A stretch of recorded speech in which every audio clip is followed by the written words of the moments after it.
Hello students, welcome to Darasa Online. My name is Stanley Shemdoy. I teach Civics. So today's subject is Civics.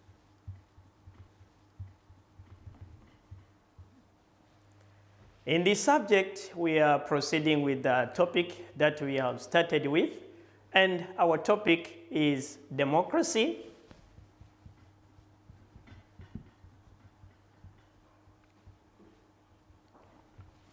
And the subtopic is still the same, meaning and types of democracy.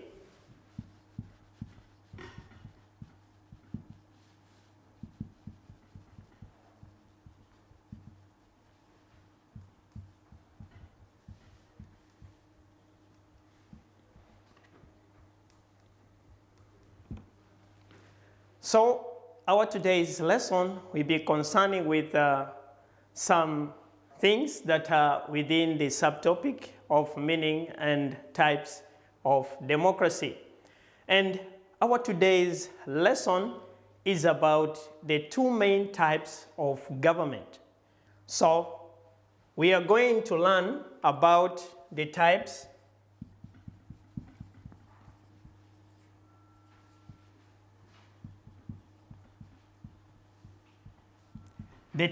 of government. That is our today's lesson. But the other part of the subject of today, or the lesson of today, will be on the participation of students in democratic activities.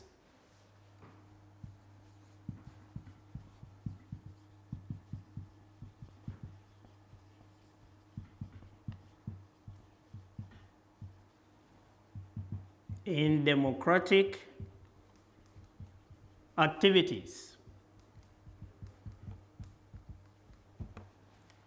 So, by the end of today's lesson, we'll be able to define or to give the meaning of the types of government. So, the first thing is that you'll be able to identify the types of government, not only identifying them, but defining. So defining the types of governments. But another thing that we'll be covering in today's lesson, that by the end of the lesson, you'll be able to identify or to know, is about the features.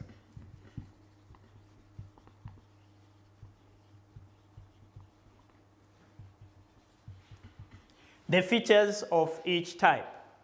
So at the end of this lesson, you'll be able to give the features or the main characteristics of each type. And that one will help you to know the difference, a detailed difference between these two types. Not only knowing the detailed difference between these two types, but then you can be able to distinguish them, knowing their differences. Not only knowing their differences, but you can be able to know or to assess the governments of different countries. How are they run? Are they run according to type 1 or type 2? So that is very important for you to know these features of these two types of government. But at the end of this lesson as well, you'll be able to know the participation of students in democratic activities.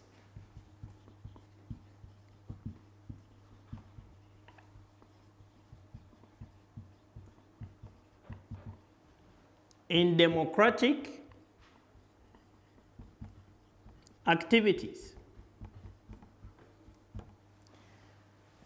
So it is my expectation that by the end of this lesson, you'll be able to be aware, you'll be awakened, you'll be enlightened that you can participate in different democratic activities. And you might be participating in democratic activities without knowing. But by the end of this lesson, you can be able to be awakened and see, okay, I've been doing this. I didn't know that it's a part of democratic activity. So to start with, let's look at the meaning of these two types of government. And what are those two types, main types of government? The first type is democratic government. So, let's see the meaning of democratic government. Types of government. Number one, I said democratic government. And number two is non-democratic government.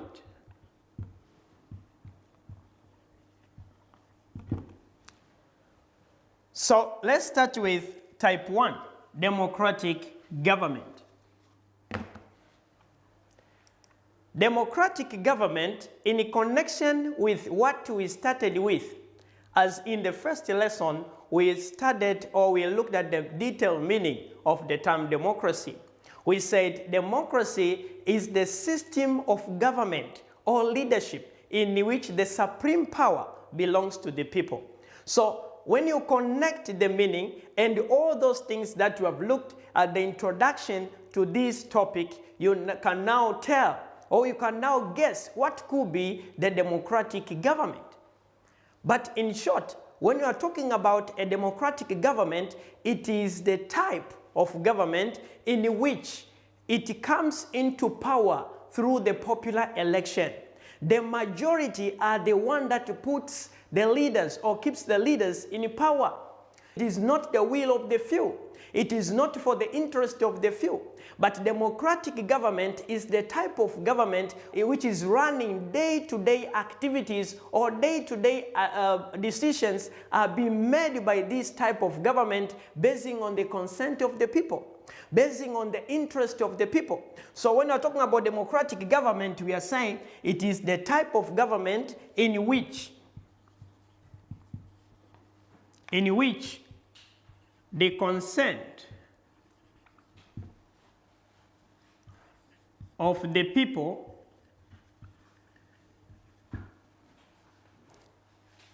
is considered. So let's look at this definition here.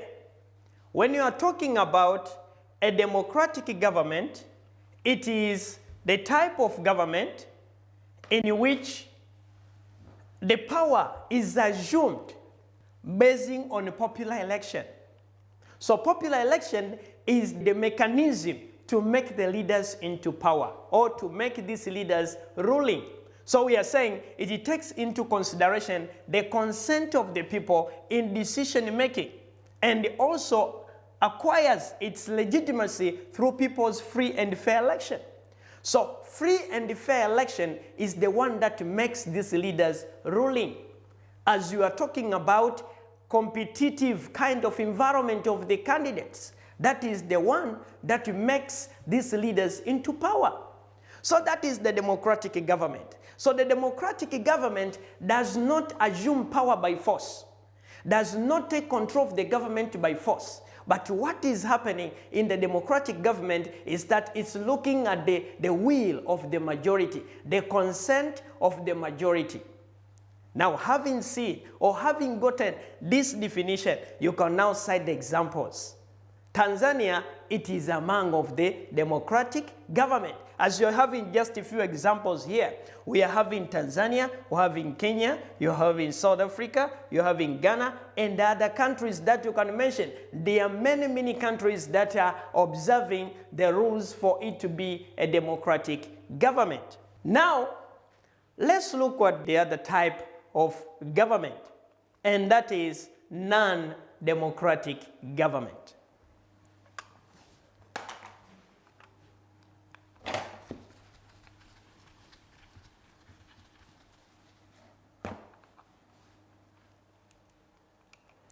A non-democratic government, this one, it is the type of government in which it is not coming into power based on the will of the people.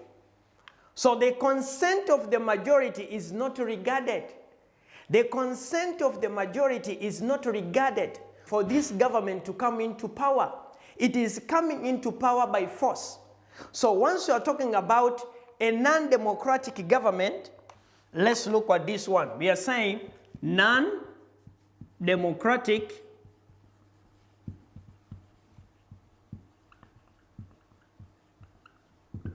is the type of government in which the power is assumed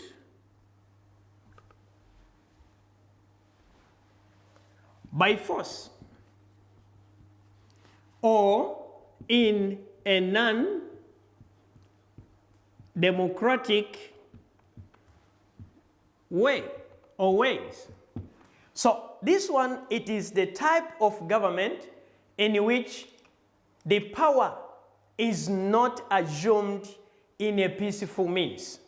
It is not assumed in a peaceful means. You'll find that leaders are coming into power by force. They don't regard the consent of the people.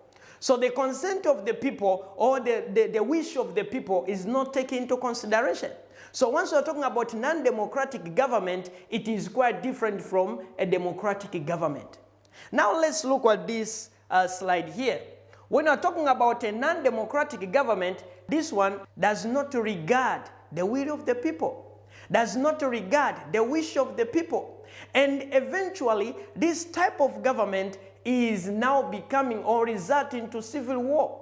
People are fighting. Why? Because the human rights are not observed. The law, it is not working. We are having some people who are above the law. When you are talking about separation of power, it is almost not there because the power is centralized to the few. So for that case, when you are talking about non-democratic government, the characters are very different. We can have just a few examples of dictatorial or kind of non-democratic government that happened before. We can have an example of the ruling of Idi Amin, the one that used to be the president of Uganda. That one, the way that person was ruling Uganda was not in a democratic way. But then we are having an example of the former president, the one that used to be called Zaire, Mobutu Sese Seko. That one was ruling this country not in a democratic way. But then we are having an example of Hosni Mubarak of Egypt, the one that also discovered to be ruling in a non-democratic way. So when you're having examples, you're having dictator Mussolini, we are having dictator Adolf Hitler. All this one were ruling not in a democratic way. The will of the people, the consent of the people were not regarded. So this is what we are talking about, a non-democratic government. It is my hope that when you are talking about a democratic government and a non-democratic government, it is very clear to you now. You can define a democratic government and then you can give examples. You can define a non-democratic government and give examples. So that is very, very important. Now, knowing the definitions of the two types of government, let's go to the features of the democratic government. Now, let's look at the differences. Here, when you are talking about democratic government and non-democratic government, they are quite different. So we are going to use similar issues to show their differences. Now, the first thing is that democratic government comes into power through the will of the people in the election. The election which is free and fair. We are having periodic election in the democratic elections. We are having fair campaigns. We are having registration of voters that are very free. We are having the freedom in the airing out the policies of different parties. So the leaders that assumes the majority or being supported by the majority is the one that comes into power. The person that is supported by the majority is the one that comes into power as a leader. But when you are talking about a non-democratic government, the leaders get into power in a non-democratic way. Some comes into power by force. They are forcefully getting into power. It is not the will of the people for them to be in power, but they are getting into power by force. So that is one of the feature or the difference between democratic and non-democratic government. Now let's go to number 2. Here we are saying a democratic government, the freedom of citizens are guaranteed. Citizens' freedom are guaranteed. In a democratic government, you are talking about freedoms are guaranteed. Now let's take an example of the freedoms.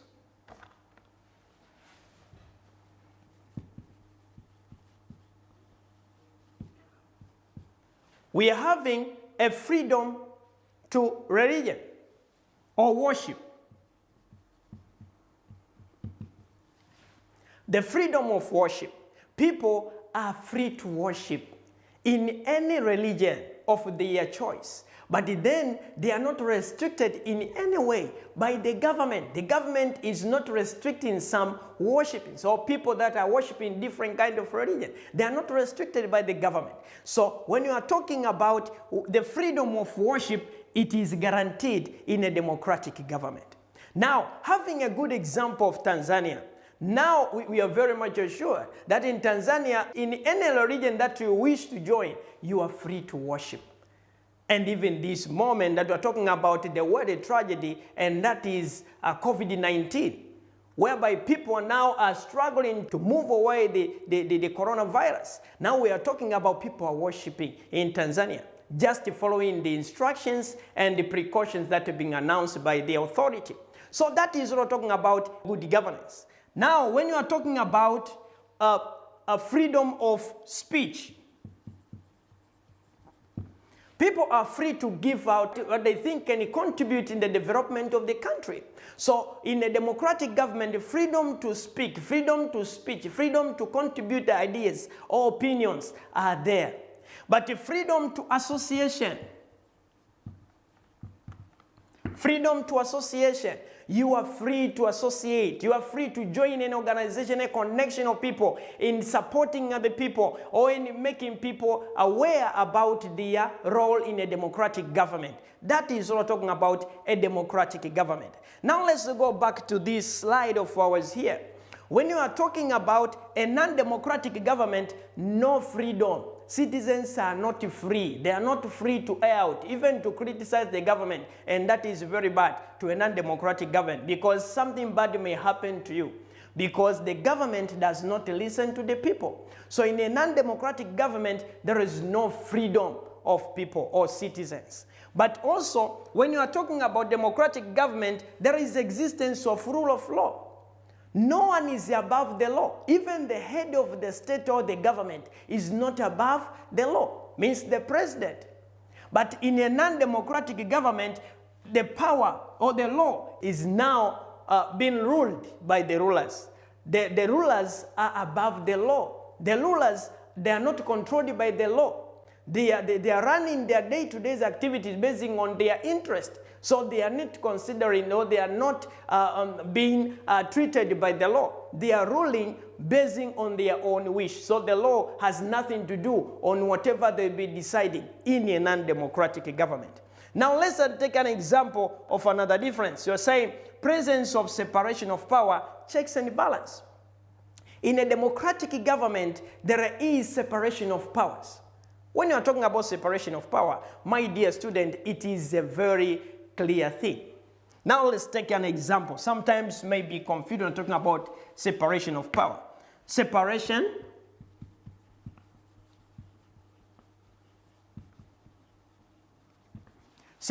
of power or separation of powers. We are having separation of powers, and we are saying the organs of the government or state. We are having executive,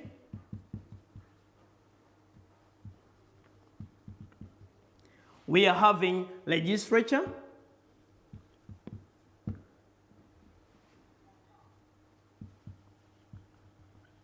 we are having judiciary. So these are three organs of the government. In a democratic government, we are talking about separation of powers. That the power is divided into three organs. And in those organs, each and every organ has got its own function, has got its own boundaries. The one organ cannot intervene or cannot interfere with the functions of the other organ. One organ cannot interfere with the function of the other organ. In Tanzania, it's very clear. For example, the aspect of law. When you are talking about law, we are having executive. Executive, it is a law enforcing body. The body that puts law into practice, that is executive. So not the rest of the two that is involved in putting the law into practice, no. But when you are talking about legislature, this one is the one that makes law, discuss and makes law. That is the work of the legislature. But when you are talking about judiciary, is the law that interprets the law. So the law cannot be interpreted by the parliament or the members of the parliament, but the judges in the judicial body. So no any organ is interfering in the function of the other. That's why we are talking about checks and balance.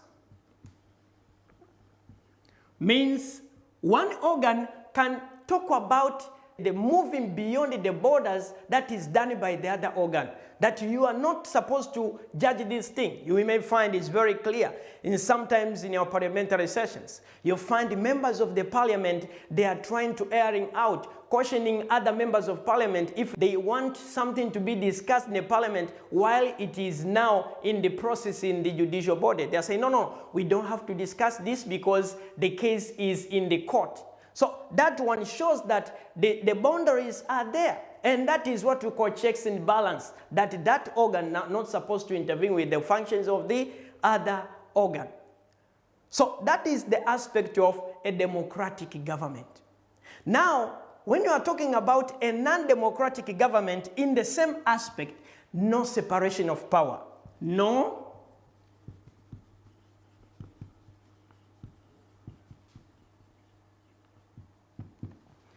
separation of power in a non-democratic government. Here in a non-democratic government, you find the powers are being centralized to one organ or to one person or to the few. Only the few. They are deciding on different kind of issues. The power is not divided. You find that the one organ is doing the works of different organs or other organs that could function in a different way. But they are being intervened by one organ. And mostly we are talking about the executive. So having seen this difference, now let's come to the slide, looking at the other differences. When we are talking about the Bill of Rights, difference number 5, the Bill of Rights is included in the Constitution. In a democratic government, when you are talking about Bill of Rights, here we are referring to the list of rights and freedoms that are included officially in a document which is a special document like Constitution. So once you are talking about the inclusion of Bill of Rights in the Constitution, means that the Constitution, it is the contract between the rulers and the ruled. So once you put the Bill of Rights, means the rights of citizens are guaranteed that can be claimed through constitutional means, because the Constitution also guarantees the provision of human rights, or the human rights that have been practiced in that particular country. So in a democratic government, the inclusion of Bill of Rights is there. As you are talking about Tanzania, we are having the Bill of Rights being included in the Constitution. But when you are talking about in the non-democratic government, the Bill of Rights is not included. Why? Because the Bill of Rights may limit the functions, may limit the practice of a non-democratic government.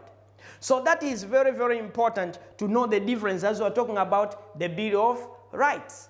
Now, another difference is government is the servant of the people. In a democratic government, the government is the servant of the people. Remember, when you are talking about representative democracy, by that time we said that we are having the groups We are having people that are electing their representative to represent their interest in the house of decision making.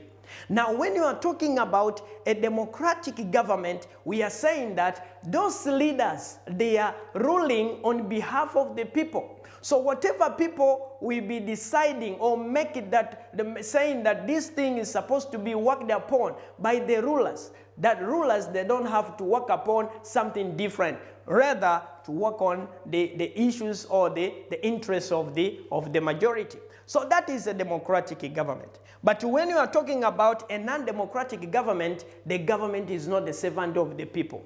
But then people are being rushed, people are being controlled by the government, by interest of the government. But lastly, we are looking at the rulers remain in power for a specific period of time in a democratic government. We are having the tenure, we are having the specific time for leaders to stay in power.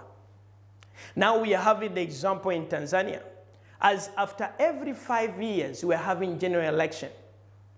We had the first general election in 1995, but then we had another general election in 2000, the year 2000, but then 2005, but then we had 2010, and then we had 2015. So this one shows that after every 5 years, we are having general election where we are electing our leaders. Even the members of parliament are being elected. The members of parliament are being elected after every 5 years. For the case of the president, according to the constitution, is not supposed to stay in leadership as a president for more than 10 years. So the first 5 years can be the first term for the president, and the second 5 years can be the second term for the president, not beyond this, even if people like that person very much. That is the constitution. That is a democratic government, of which the Tanzanian government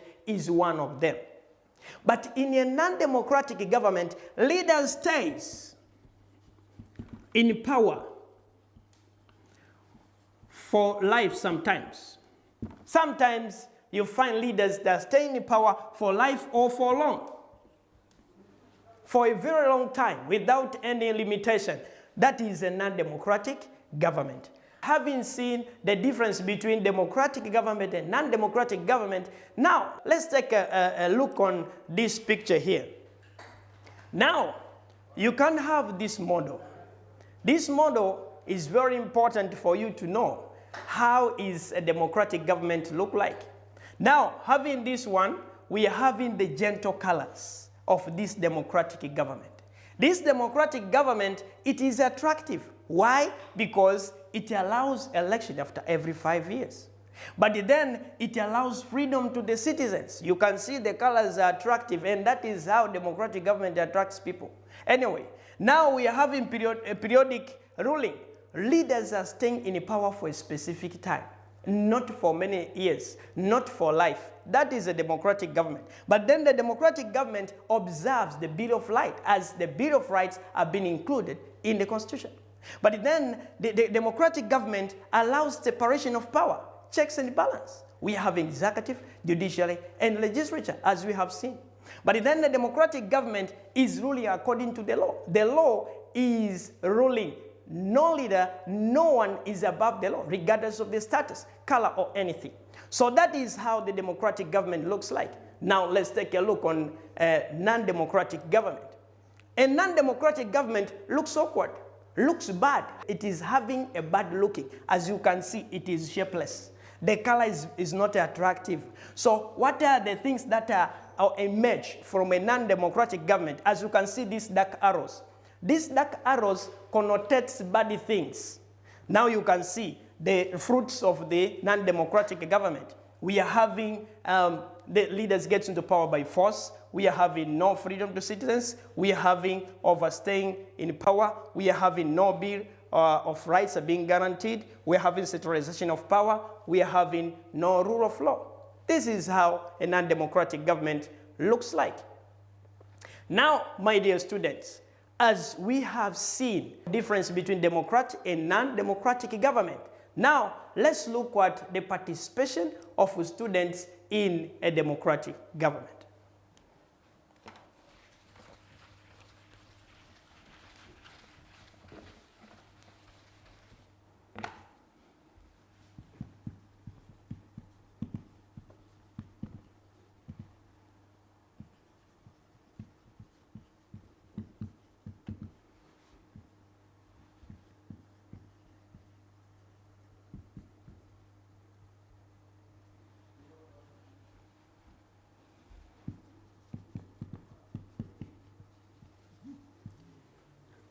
So it might be your question or your doubt whether students can participate in democratic activities or not. So today your doubt is cleared, as we'll be knowing how students and in which ways a student can participate in democratic activities.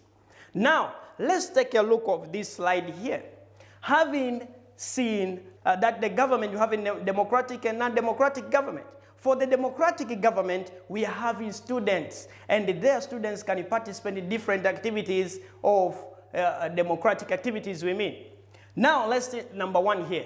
In schools, students, they are in schools. So in schools, they can participate, and then they have been participating sometimes in electing their leaders, electing their monitors, electing their prefects, electing their head girl. I'm sure you have been participating in this one, but you didn't know that what you are participating is a part of democratic activity. But then a student can join political parties. As far as that student is qualified, can join a political party. You can join a political party, be a member of a political party. That is one of the things that you have to know, that as far as you have in the required qualifications, you can join a political party and be involved in democratic activities. But then, when you are talking about standing as a candidate in elections, we are having elections in schools. So a student can contest for different positions, from the primary school to the secondary school, even to the university level. Students can participate in contesting for different positions. You might witness some of the occasions. You might even contested for one of the positions, maybe being a discipline prefect or social prefect. So in all those positions, it is a democratic activity.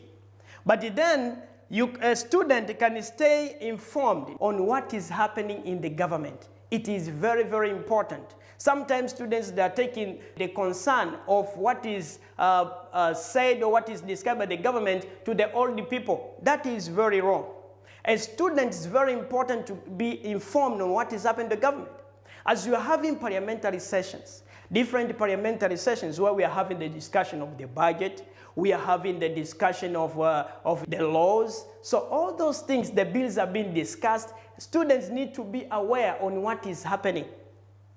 Now, remember, you have a member of the parliament, the one that is representing in the House of Decision Making, the parliament, I mean. So that member of the parliament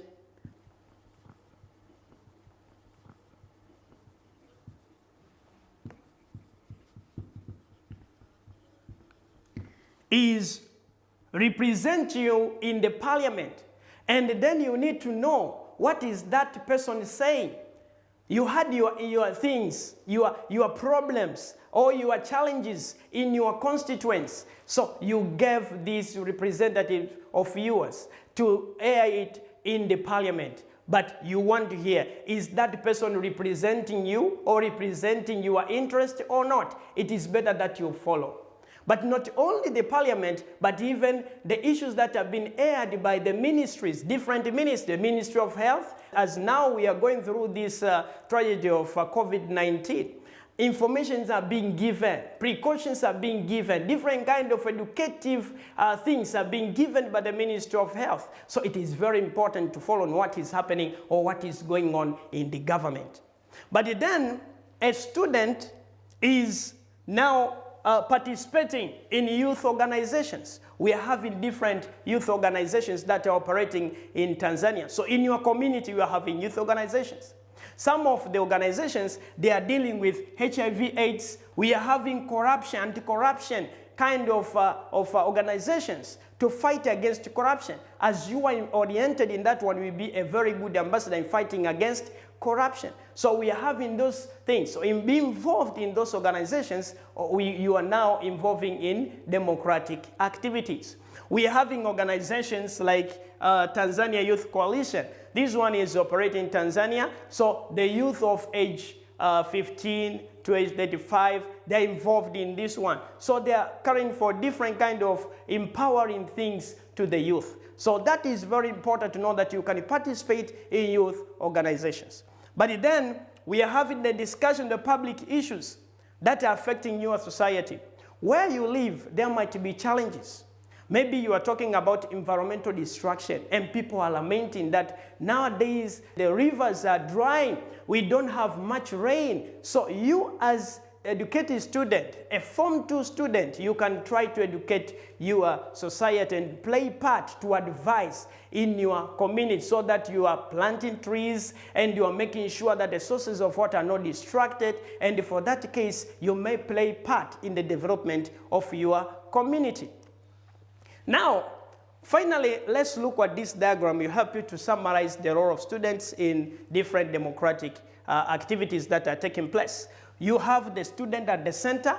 We are having the book and the pen. That shows that you are a student. So in participating in the democratic activities we mentioned or discussed, you don't have to forget your studies. Because once you fail even to contribute in some issues of politics or democracy in the advanced way. So you need to study hard. At the same time, don't forget that you are eligible to participate in democratic activities. Like you can mention, we said students' leadership. You can participate in parliamentary discussion of government issues. You can participate in youth organizations. You can participate, be active participant in society matters we have just explained.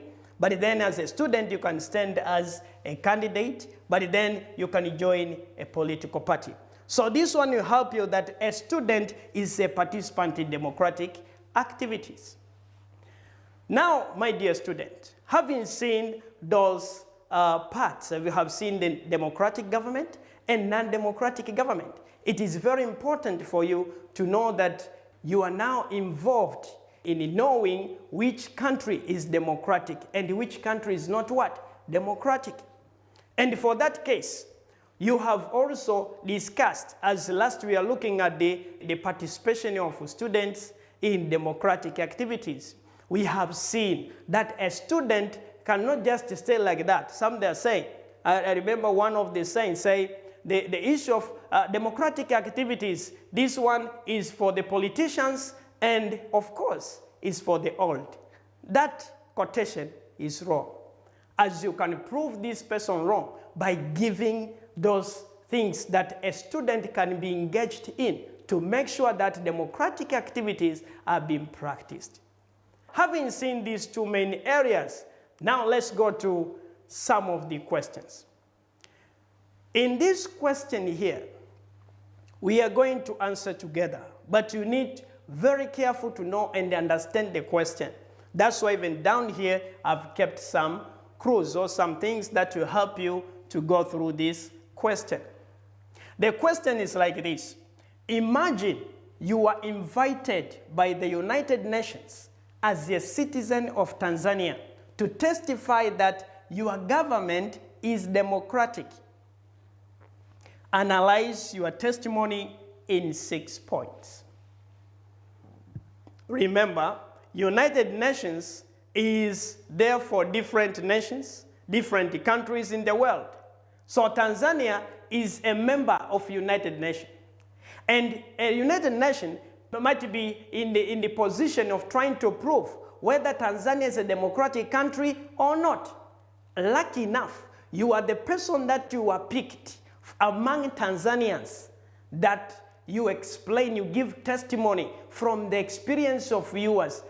Do we really have democracy in Tanzania in terms of having a democratic government?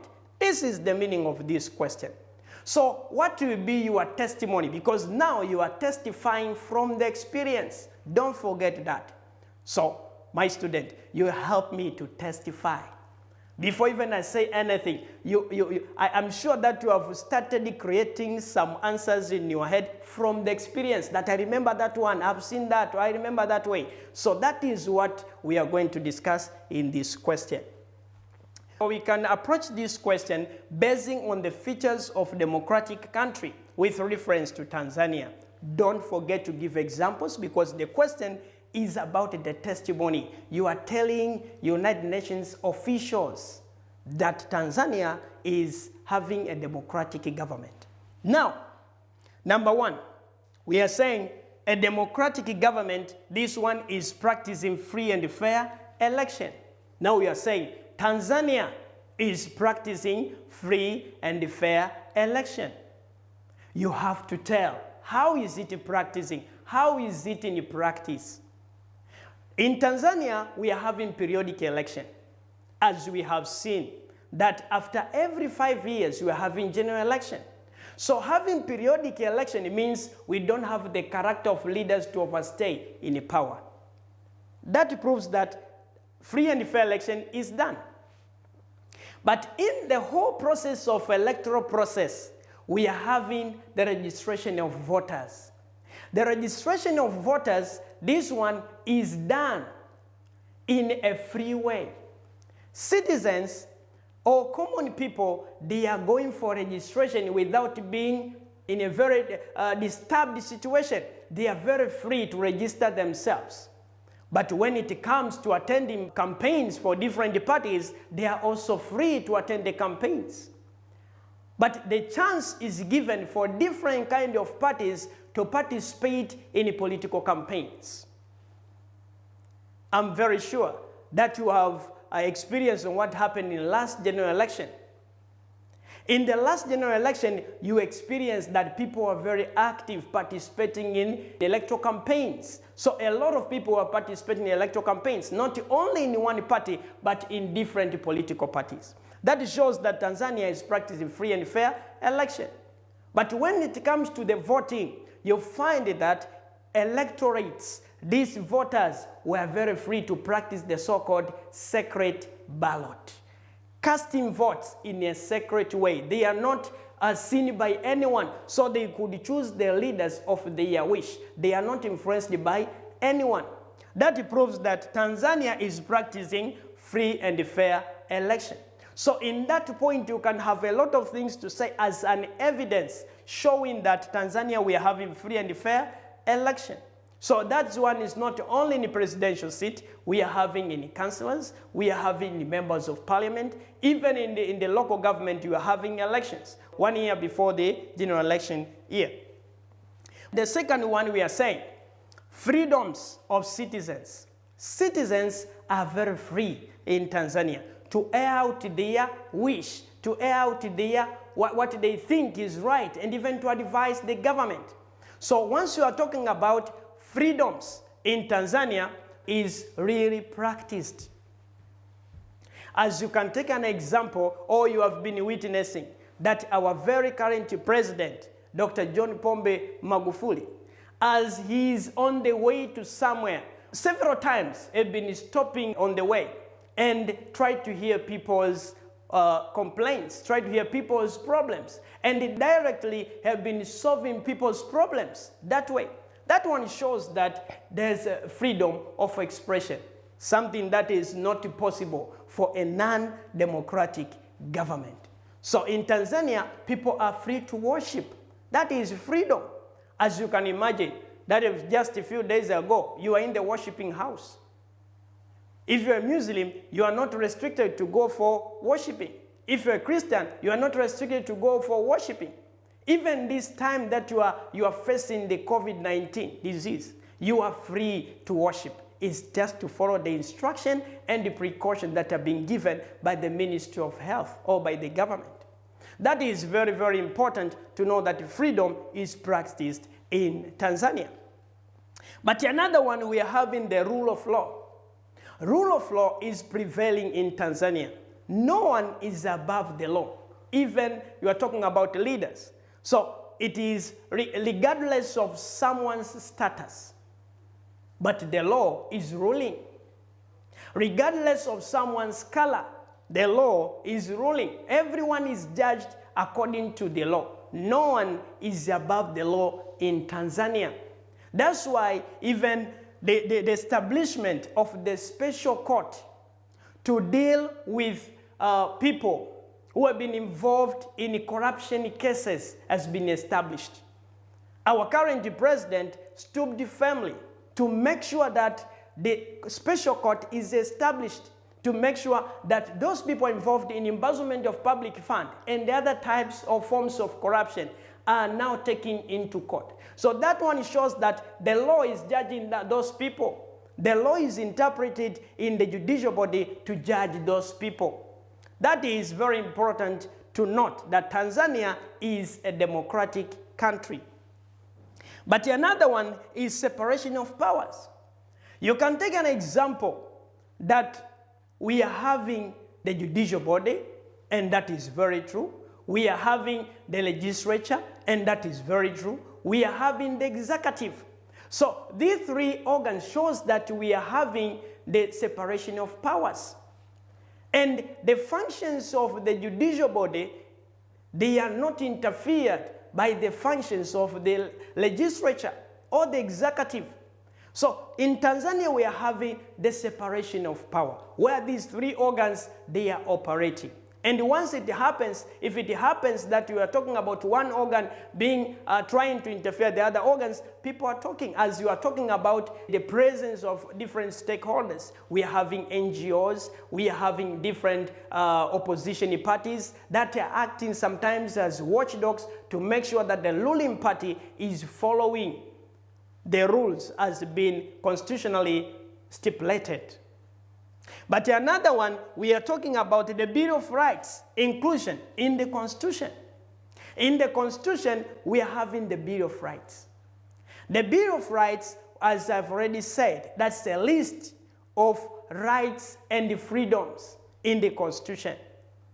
And sometimes they are called the Charter of Rights or Declaration of Rights. In Tanzania, we are having this thing. And in 1984 is when the inclusion of human rights came into being. So for that case, you can now tell the United Nations that Tanzania is a democratic country, as you are talking about the inclusion of human rights in the Constitution as a Bill of Rights. But then we are talking about specific time in leadership. I've already said. And you remember that you said that the specific time in leadership, we are having general election after every 5 years. After every 5 years, we are having general election. That shows that people are having chance to contest, and they may win and replace the other one. So in Tanzania, we are looking at the will or the interest of the people. So if the interest of the people, they are not fulfilled, the representative is voted out during the election. So that is very important to note. Don't complain that our representative didn't do that. So you're a member of parliament, you can assess now, as you are talking about the year of general election, you can assess your member of parliament, whether he has fulfilled what he promised or not. And this is the very time that you can replace or giving time for him to continue as he's been fulfilling the interest of yours. So this is what we're talking about, the periodization in leadership. When you are talking about the presidential seat, as I said, that one is only in 2 terms. As one term is 5 years, the other term 5 years. So not beyond 10 years the president can be in power. That is the Tanzania government, and which connotates or which stipulates that Tanzania is a democratic government. My dear students, having seen all these features and the other features that you can try to point out, all those features shows that Tanzania is a democratic government.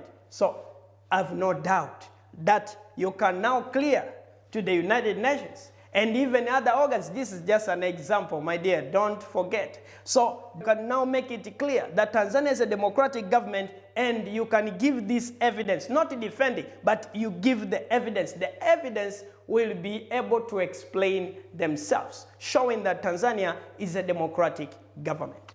Now, having seen this question, proving that Tanzania is a democratic government in the United Nations, now you can have the other question that you can discuss and try to discuss. In this case, you are saying that the second question, you say, explain how you can participate in democratic practices that cannot affect your academic performance at school. So this question, it is a very simple question. You want to show people, and even you clear the doubt as it has been the case to you, that maybe it is not right or it is not eligible thing for a student to participate in different democratic activities. So you can prove to those people that students can also be involved in democratic practices. But mind you, I told you that remember you are a student. Being a student, that one is the main occupation to you. That is your main occupation, that you need to study hard and perform better than you used to perform. So this is what we are talking about. Don't forget your studies as you're involved in political issues. But it is very important to be engaged in political issues. As for instance, when you join a political party, you'll be oriented or being trained on how to become a good leader and the leader of the majority in the future. Sometimes you might think that being a leader is just a leader of that party. But remember, in a pluralistic society, the society that having many parties, the society that having people with divided ideas, being a leader, as you're being elected by majority of those people, though some didn't elect you, you need to lead them all and make sure they are all successful, basing on the resources available and utilization of them. So, coming back to this question, we are saying, you are now showing other students, you are now showing other parents, because some parents that are having the same mind that the students are not supposed to be involved, even in leadership at school, or even in political parties issues, or even to listen to other things of the government, like listening to the parliamentary sessions. So it is very time for you to clear that doubt, explaining to them, showing them that students, they're having time and it is so eligible and it is very correct for a student to participate in different democratic activities. So it is my hope that having seen this question, it is very simple now too, that when you are talking about to explain how, means in which means. And it is very important as we be explaining how students participate in democratic activities, you give examples. You are giving examples. And don't give examples that are so abstract. You give examples from your own community. As you now, you can be a very good witness. Maybe you are a monitor at school. Maybe you are a prefect at school. Or maybe you are a member of a certain organization at school. Being a leader, for instance, in schools, we are having different clubs. We are having anti-corruption club. That one, you may be a member, but then you may be a leader in the anti-corruption club. Now, guess what is taught in that particular club? What are students learning in that particular club? And you can imagine the future of these students who are involved in the anti-corruption club, that we are having the coming generation, which is corruption-free, which is very possible. Corruption-free generation is very possible in the future. So this is very, very important to know what will be the outcome for a student to be involved in different political activities or democratic activities we mean. So for that case, you can now try to trace on these questions with all the points that we discussed, when the different kind of things you have said about the role or participation of a student in democratic activity will help you to go through this question and try to give some evidences and different kind of things that will help other people know about this. Thank you very much for watching, and it's better that I tell you that the coming session we will be winding up the subtopic of meaning and types of democracy. We are still in the same topic, but in the coming session we'll be learning about multi-party democracy. Don't miss this session, because it will help you and you get into knowing about a lot of things about multi-party election and finishing up with the advantages and the disadvantages of democracy. It's my hope that you are not going to miss the coming session.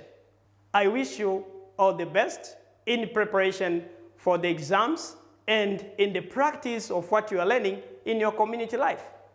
Till we meet next session, thank you.